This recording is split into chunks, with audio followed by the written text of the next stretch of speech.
Senator Tim Kaine here on the Brody File. Senator, good to see you, sir. David, yeah, great to be with you, man. Thanks. Look, we have quite a few topics, but let's start with Syria.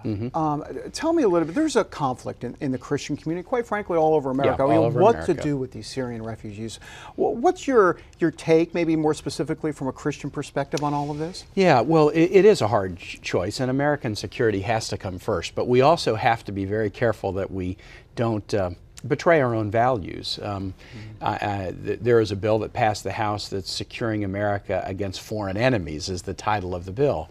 These refugees are not our enemies. ISIL's our enemy, and Congress won't act to declare war against ISIL.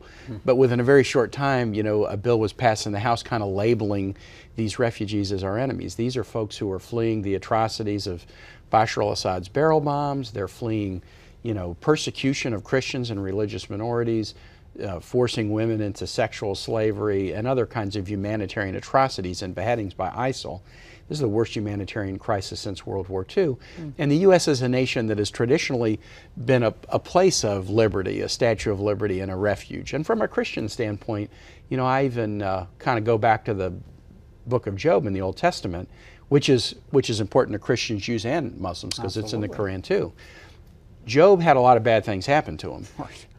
But it wasn't because he was sinful, and it wasn't because the world was evil. It was because he was being tested to see if he'd stay true to his principles and his faith, or whether he would abandon his faith, you know, in adversity he would suddenly stop relying on God. We can't abandon our principles because there's terrorism in the world. And one of our principles has been that we've been that Statue of Liberty nation. So I hope what we'll do, and I think maybe a week or so into this, we're kind of getting to this place where we were really precise about what we need to do to protect American security, but we don't, with a big tar brush, you know, paint all these refugees as if they're enemies. No, these are the victims of the worst humanitarian crisis since World War II.